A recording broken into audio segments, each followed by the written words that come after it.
Assalamualaikum warahmatullahi wabarakatuh. Perkenalkan, nama saya Rama Gusti Prakoso.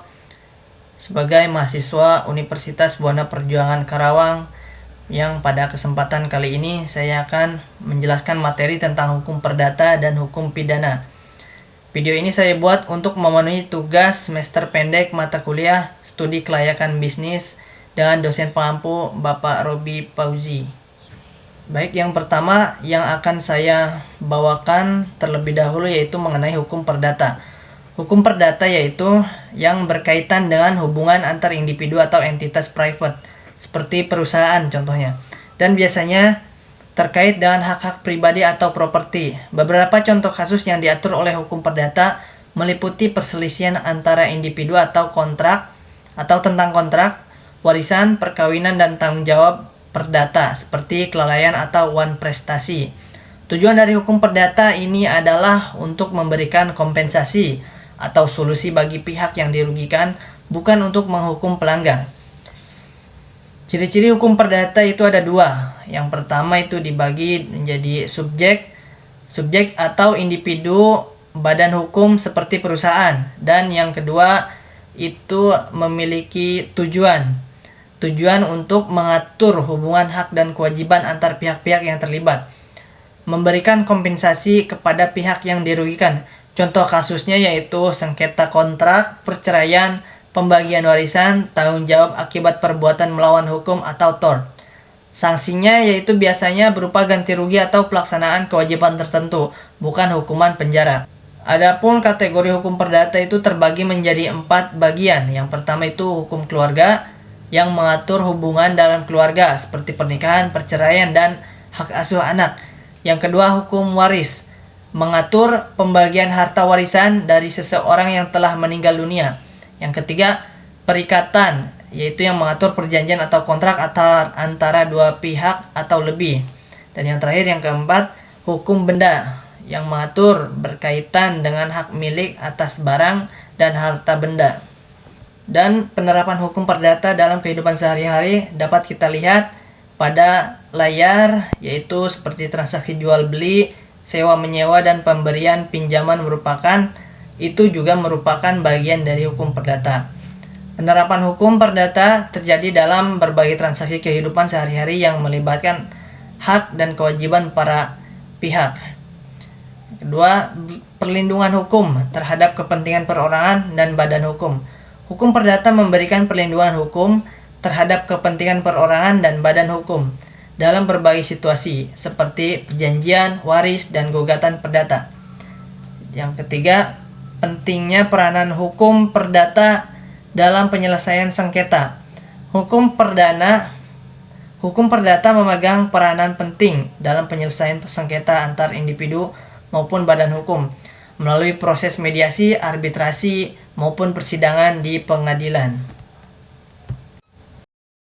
Perlindungan hukum perdata terhadap konsumen terbagi menjadi 3. Yang pertama yaitu tanggung jawab hukum perdata terhadap produk dan layanan konsumen.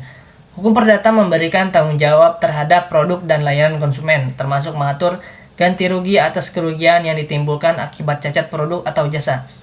Yang kedua, pentingnya peranan hukum perdata dalam perlindungan konsumen. Hukum perdata ini memiliki peran penting dalam perlindungan hukum konsumen, baik melalui regulasi terkait transaksi jual beli, klaim garansi, maupun penyelesaian sengketa konsumen. Yang terakhir, proses penyelesaian sengketa konsumen melalui hukum perdata. Hukum perdata memberikan proses penyelesaian sengketa konsumen melalui mediasi, arbitrasi, maupun pengadilan untuk mencapai keadilan dan perlindungan hak konsumen. Baik, materi selanjutnya yaitu hukum pidana. Adapun aspek hukum dari sudut pandang sosial hukum pidana yaitu yang pertama, pengaruh hukum pidana terhadap perilaku sosial masyarakat. Hukum pidana dapat mempengaruhi perilaku masyarakat dalam berinteraksi dan beraktivitas sehari-hari, serta memberikan efek jera terhadap pelanggar hukumnya. Selanjutnya yaitu penerapan hukum pidana dalam kasus-kasus kontroversial. Penerapan hukum pidana dalam kasus-kasus yang kontroversial seringkali menimbulkan perdebatan di masyarakat dan menarik perhatian di media massa. Selanjutnya yaitu hak asasi manusia dalam konteks hukum pidana. Penerapan hukum pidana ini juga perlu memperhatikan hak asasi manusia sehingga tidak melanggar prinsip-prinsip kemanusiaan. Seperti yang kita tahu, perkembangan hukum pidana dalam ranah teknologi itu sudah mencakup 3 cakupan. Yang pertama itu penegakan hukum pidana terkait kejahatan cyber, yang kedua penerapan hukum pidana dalam transaksi online, dan yang ketiga tentang hukum pidana dalam era digitalisasi. Pengembangan hukum pidana terkait kejahatan cyber, perkembangan teknologi ini memunculkan kejahatan cyber yang memerlukan penegakan hukum pidana yang sesuai dengan perkembangan tersebut. Dan penerapan hukum pidana dalam transaksi online. Penerapan hukum pidana dalam transaksi online ini juga menjadi hal penting dalam pengaturan perlindungan konsumen dan penegakan hukum dalam ranah digital. Yang ketiga, tantangan hukum pidana dalam era digitalisasi. Era digitalisasi juga membawa tantangan baru dalam penerapan hukum pidana, termasuk dalam hal bukti elektronik dan perlindungan data pribadi. Relevansi hukuman pidana dalam konteks global. Kolaborasi hukum pidana lintas negara. Kolaborasi ini antar negara dan penerapan hukum pidana menjadi penting dalam menangani kejahatan lintas negara dan organisasi kriminal internasional. Pengaruh hukum pidana terhadap hubungan internasional. Penerapan hukum pidana dalam konteks hubungan internasional juga mempengaruhi kerjasama antar negara dan menegakkan keadilan dan penegakan hukum. Peran hukum pidana dalam isu global. Hukum pidana juga memiliki peran dalam menangani isu-isu global seperti terorisme, perdagangan manusia, dan kejahatan internasional. Adapun pengertian hukum pidana yaitu untuk melindungi masyarakat dari perilaku yang dianggap berbahaya atau mengancam ketertiban umum. Hukum pidana juga mengatur tentang perbuatan-perbuatan yang dianggap melanggar hukum negara dan pelanggarnya bisa diancam dengan hukuman seperti penjara, denda, atau sanksi lainnya. Dalam hukum pidana, negara bertindak sebagai penggugat melawan